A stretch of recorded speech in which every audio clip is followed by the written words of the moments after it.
Assalamualaikum warahmatullahi wabarakatuh.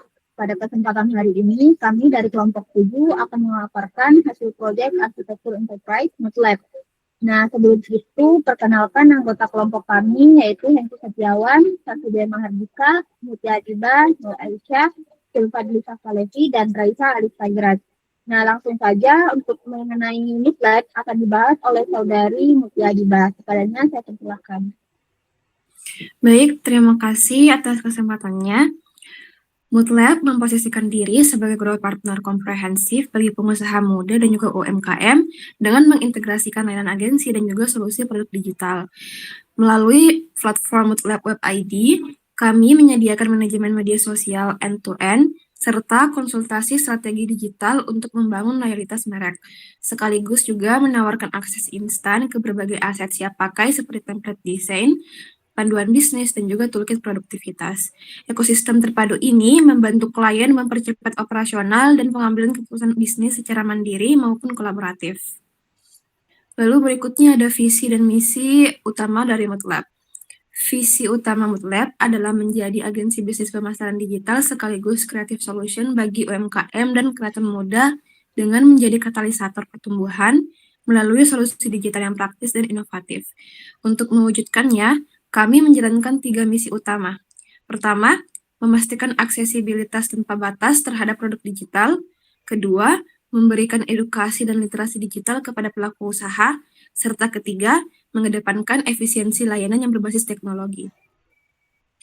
Struktur organisasi MUTLab dirancang untuk mendukung operasional agensi digital yang lincah dengan pembagian peran yang spesifik.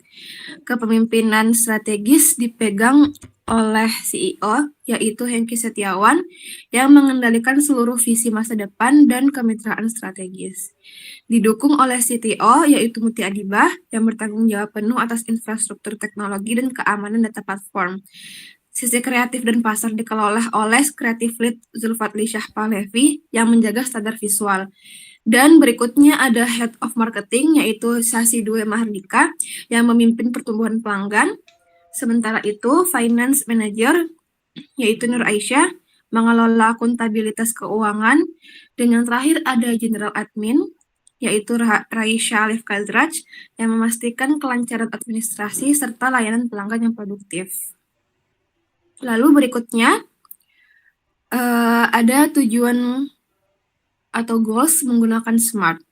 Pengembangan sistem MUTLab diarahkan oleh 4 tujuan SMART yang saling terintegrasi untuk menciptakan platform automated service commerce. Kami berfokus pada optimalisasi platform digital melalui penyempurnaan berkelanjutan pada MUTLab Web ID dan diversifikasi pendapatan yang seimbang antara jasa konsultasi aktif serta penjualan produk digital yang pasif. Secara kompetitif, kami menargetkan akuisisi pasar agresif dengan minimal 50 klien di tahun pertama. Khususnya pada sektor kuliner dan fashion lokal di Makassar. Seluruh upaya ini bertujuan untuk membangun brand authority, menciptakan citra merek yang kuat dan terpercaya di tengah ekosistem ekonomi digital. Lalu berikutnya ada tujuan strategis. Tujuan strategis kami berfokus pada penyelesaian kendala operasional yang nyata. Yang pertama, melakukan automasi transaksi untuk menghilangkan bottleneck akibat pemesanan manual via WhatsApp yang rawan kesalahan.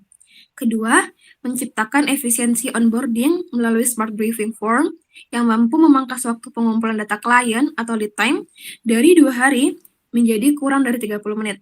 Terakhir, kami membangun ekosistem kepercayaan dengan modul manajemen refund yang transparan guna memberikan jaminan keamanan purna jual bagi klien yang melakukan transaksi bernilai tinggi secara online. Mungkin itu saja dari saya. Berikutnya saya kembalikan kepada moderator. Terima kasih. Baik, terima kasih atas pemaparannya. Untuk slide selanjutnya akan dibahas oleh Saudari Sasudia Mahardika. Kepadanya saya persilahkan. Baik, terima kasih moderator atas kesempatannya. Selanjutnya inisiatif. Untuk mencapai tujuan strategis yang sudah dijelaskan sebelumnya, Moodlab merancang beberapa inisiatif utama. Pertama adalah pengembangan sistem transaksi hybrid. Sistem ini memungkinkan produk digital dan jasa berada dalam satu keranjang belanja, lalu diproses dalam satu kali checkout melalui Midtrans.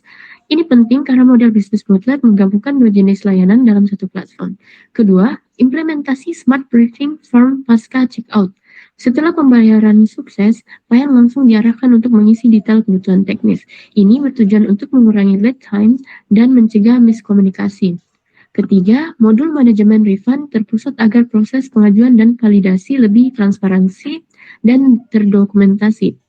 Keempat, integrasi AI Assistant Moody untuk mendukung layanan pra-perjualan selama 24 jam. Slide selanjutnya membahas mengenai prioritas Moskow. Dalam menentukan prioritas pengembangan, kami menggunakan metode Moskow. Must have adalah fitur yang wajib ada sebelum rilis, seperti integrasi payment, gateway Midtrans, pembaruan skema database untuk service order dan refund, serta dashboard monitoring real-time. Should have adalah fitur penting untuk operasional jangka menengah, seperti notifikasi email otomatis dan UI pengajuan refund. Could have adalah fitur nilai tambah seperti progress bar pengerjaan proyek dan analitik visual. Sedangkan won't have adalah fitur yang ditunda seperti aplikasi mobile native dan marketplace multi-vendor. Pendekatan ini membantu tim fokus pada stabilitas sistem sebelum ekspansi. Slide selanjutnya membahas mengenai roadmap pengembangan. Pengembangan sistem dibagi dalam 4 kuartal. Kuartal pertama fokus pada fondasi sistem dan integrasi transaksi, termasuk migrasi database dan implementasi Smart Briefing Form. Kuartal kedua berfokus pada peningkatan kepercayaan dan operasional, seperti sistem refund dan integrasi AI. Kuartal 3 berfokus pada optimasi marketing, termasuk email marketing, automation, dan campaign promosi. Kuartal 4 berfokus pada skabilitas server dan persiapan sistem laporan keuangan otomatis. Dengan roadmap ini, pengembangan dilakukan bertahap, terstruktur, dan berorientasi pada pertumbuhan. Slide selanjutnya menampilkan konsep of operation.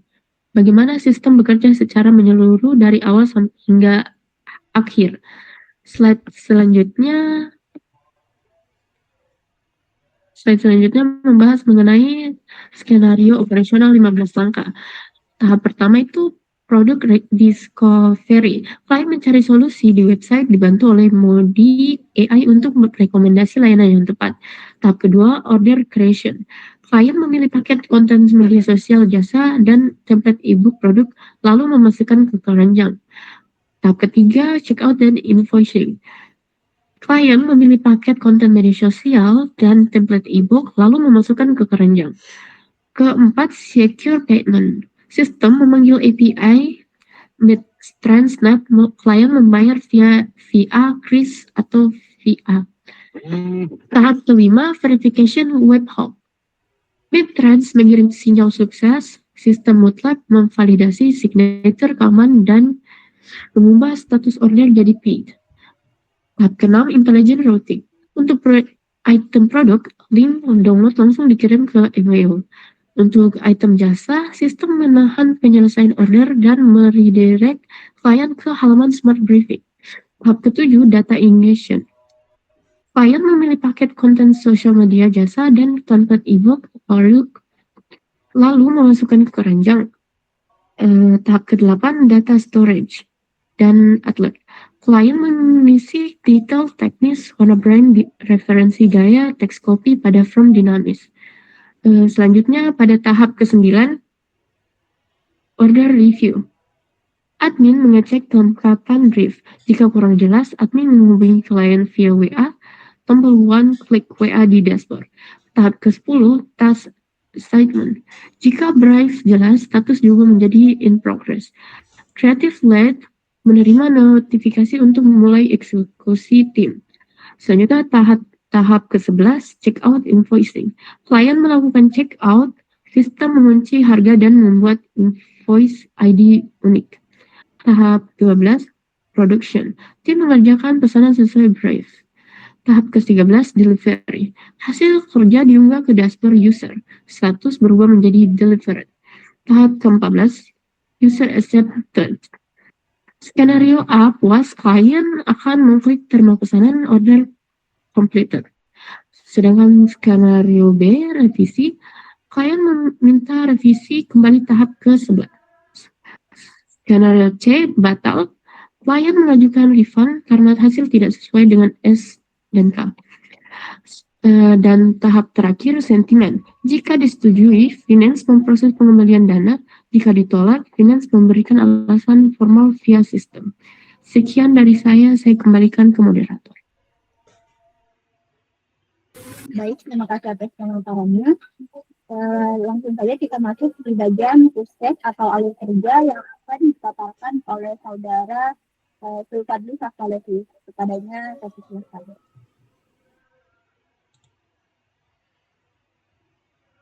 Baik, terima kasih. Jadi kita masuk ke use case diagram sistem MATLAB-nya.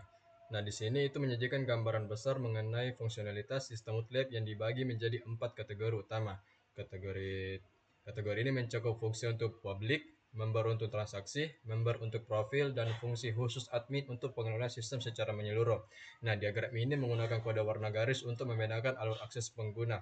Garis hijau untuk itu melambangkan akses publik, biru untuk pelanggan yang telah login, merah untuk fungsi manajer admin, dan serta garis putus-putus itu ungu dan orange itu menunjukkan relasi pembuatan data atau pemrograman sistem konten updates antar fungsinya. Next. Nah, kita masuk ke deskripsi use case-nya, itu login akun. Nah, di slide ini merinci proses autentikasi penggunaan ke dalam sistem melalui fitur login. Aktor yang terlibat adalah pengguna atau pengunjung yang sudah memiliki akun, di mana sistem akan memvalidasi kredensial mereka melalui layanan Supabase Out sebelum mengarahkan mereka ke halaman utama sesuai peran masing-masing. Nah, alur utamanya itu mencakup pengecekan peran secara otomatis, di mana administrasi akan langsung diarahkan ke dashboard admin, sementara pelanggan biasa ke halaman beranda. Nah, terdapat juga alur alternatif untuk menangani kesalahan input kata sandi atau email yang belum terverifikasi guna menjaga keamanan akun. Next. Nah, adapun untuk use 11-nya itu berinteraksi dengan AI chatbot-nya. Nah, fitur ini adalah asisten virtual yang berbasis kecerdasan buatan AI yang tersedia bagi seluruh pengunjung situs. Fitur ini dirancang untuk memberikan informasi mengenai produk dan layanan MATLAB secara instan melalui widget chatbot yang dapat diakses dari semua halaman. Nah, secara teknisnya itu pertanyaan penggunaan akan dikirim ke endpoint API LPNN untuk diproses oleh model bahasa besar atau LLM. Jika terjadi kegagalan sistem, chatbot telah dilengkapi dengan pesan kesalahan cadangan atau failback agar pengalaman penggunaan tetap terjaga dengan baik. Next. Nah, adapun yang use 12-nya itu menambah produk ke keranjang. Nah, bagian ini itu menguraikan mekanisme belanja digital di mana pengguna yang sudah login dapat memilih produk untuk dibeli. Nah, sistem ini akan melakukan validasi ketersediaan stok di database terus sebelum memasukkan item tersebut ke dalam tabel keranjang belanja pengguna. Nah, proses ini melibatkan logika penambahan kuantitas otomatis jika item yang sama sudah ada di keranjang. Jika pengguna mencoba menambah produk tanpa login terlebih dahulu, sistem ini akan memberikan notifikasi agar pengguna masuk ke akun mereka demi sinkronisasi data transaksi. Next.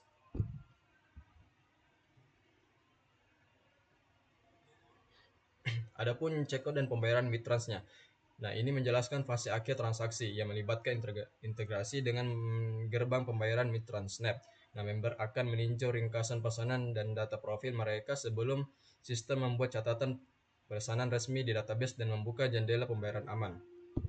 Nah, setelah pembayaran dikonfirmasi melalui sinyal sukses dari Mitrans, status pesanan akan otomatis berubah menjadi paid dan keranjang belanja akan dikosongkan. Nah, sistem ini juga mencatat data inti untuk kebutuhan analitik bisnis melalui pelacakan checkpoint yang terintegrasi. Next. Nah, adapun UC24-nya itu melihat produk yang dibeli. Nah, halaman ini merinci hak akses pelanggan terhadap produk digital yang telah mereka beli secara sukses. Nah, pengguna dapat melihat daftar produk di tab produk saya yang datanya ditarik langsung dari akses lisensi di Supabase-nya.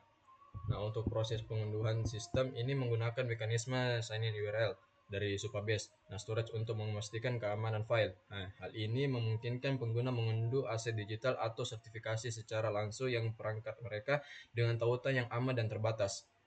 Next. Dan yang terakhir itu download produk digitalnya. Ini adalah rangkaian menjelaskan fungsi operasional bagi staf admin dalam mengelola katalog dan dana pelanggan. Nah, admin memiliki wewenang penuh untuk melakukan operasi crowd atau buat baca, ubah, hapus pada produk digital termasuk menggunakan aset master ke penyimpanan sistem. Itu saya dari saya kembalikan ke moderator. Baik, terima kasih atas pemaparannya. Yang akan melanjutkan pemaparan selanjutnya yaitu Saudari Resa Listagrat. Kepadanya saya silakan. Baik, terima kasih moderator atas kesempatannya. Selanjutnya masuk ke detail use case UC34, yaitu manajemen produk. Bisa dilihat di sini, admin memiliki kendali penuh untuk mengelola inventaris. Alur kerjanya cukup spesifik. Saat menambah produk, sistem akan mengunggah gambar ke Supabase Storage. Terlebih dahulu, sebelum menyimpan data teks ke database Turso, seluruh logika ini telah kami implementasikan pada beberapa file utama seperti admin product manager dan edit product model untuk memastikan pengalaman manajemen data yang responsif. Selanjutnya pada bagian manajemen refund, admin memiliki alur kerja yang sistematis, dimulai dari membuka tab refund untuk melihat daftar permintaan. Admin kemudian meninjau detailnya secara mendalam sebelum memberikan keputusan. Admin juga dapat menambahkan catatan serta memasukkan nominal refund yang sesuai sebelum statusnya diperbarui di dalam sistem secara teknis. Logika ini kami kelola di dalam file refunds management. Masuk ke diagram activity yaitu alur kerja. Yang pertama itu di bagian 2 yaitu login account, alur autentikasi sesi ini pengguna dapat login menggunakan email atau username. Sistem akan memvalidasi data ke Supabase Authentication. Setelah lolos, pengecekan role dilakukan secara otomatis. Administrator akan diarahkan ke dashboard, sedangkan pelanggan biasa diarahkan ke home. Selanjutnya ada interaksi AI chatbot. Mekanisme integrasi artificial intelligence pada antarmuka, web, prompt ketikan pengguna diparsing via API N8N menuju Grok atau Gemini LLM.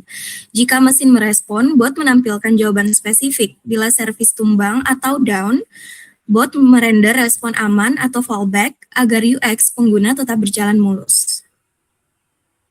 Selanjutnya, adapun di bagian alur belanja produk, mengilustrasikan siklus e-commerce komprehensif dimulai dari pengunjung menambahkan barang ke keranjang, dibutuhkan login, meninjau rincian di halaman keranjang, memasukkan voucher diskon jika ada, hingga integrasi pembayaran dengan mid-transnap.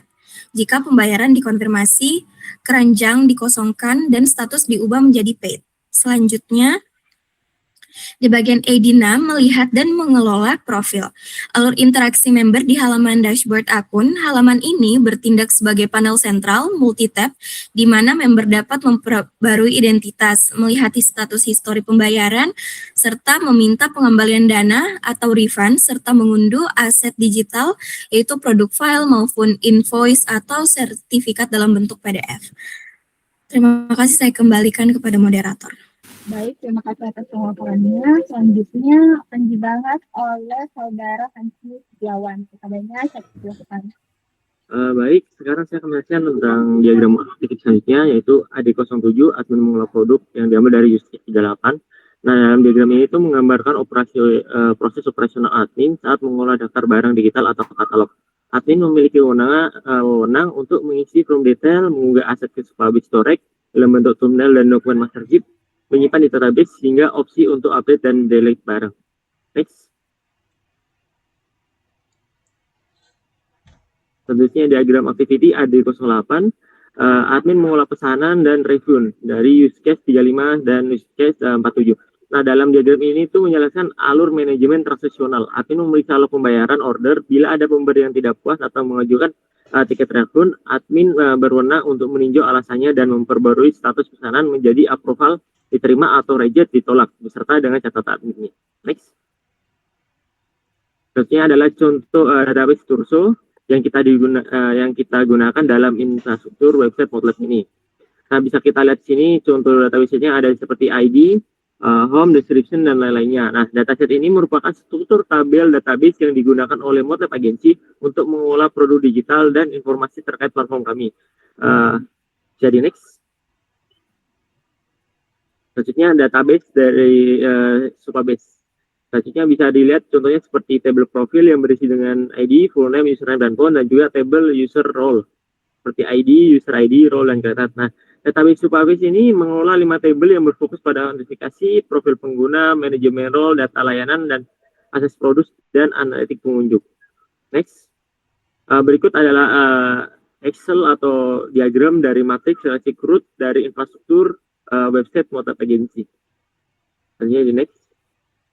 Ya, ARD diagram atau alur ERD dari website Motlab. Nah, alur ERD diagram atau ERD yang kami gunakan ini adalah arsitektur hibrid. Nah, diagram ERD ini menggunakan arsitektur hibrid yang membagi kinerja secara cerdas antara dua database utama. Yang pertama itu ada database Turso atau bisa disebut juga buku besar tradisional, berfungsi mengolah data operasional dan konten utama seperti katalog, konten, transaksi, dan promosi. Selanjutnya database Supabase, gerbang verifikasi dan keamanan, berfokus pada keamanan, data sensitif, dan pengawasan seperti manajemen pengguna, lisensi digital, dan analitik. Selanjutnya saya kembalikan ke moderator. Terima kasih. Baik, terima kasih atas pemaparannya. Untuk slide selanjutnya saya akan melanjutkan pemaparan dari saudara Setiawan, yaitu relasi antara entitas dapat dirangkum sebagai berikut. Yang pertama itu relasi produk dan layanan. Satu produk dapat memiliki banyak ulasan dan dapat dipesan berkali-kali dalam item pemesanan. Selanjutnya, keranjang belanja berfungsi sebagai referensi fleksibel untuk produk digital di Turso maupun layanan jasa di Supabase. Yang kedua, alur pesanan dan transaksi. Sebuah pesanan dapat mencakup banyak item produk, berbagai pesanan, layanan jasa, hingga pengajuan pengembalian dana. Selanjutnya, penggunaan voucher. Pada pesanan dihubungkan secara konseptual melalui kode voucher dan jumlah diskon. Yang ketiga, manajemen pengguna dan akses. Data profil dan peran pengguna di Supabase terhubung langsung dengan sistem autentikasi utama. Selanjutnya, akses pengguna ke produk digital dikelola melalui tabel jambatan yang mencatat ID pesanan dan waktu akses untuk mendukung relasi make to many. Yang terakhir itu integrasi lintas platform. Relasi konseptual garis putus-putus menghubungkan platform Turso dan Supabase menyelarasakan data pengguna meskipun menggunakan format ID yang berbeda, itu text versus UUID. Baik, itu saja yang sempat kami paparkan. Lebih dan kurangnya mohon dimaafkan. Wassalamualaikum warahmatullahi wabarakatuh.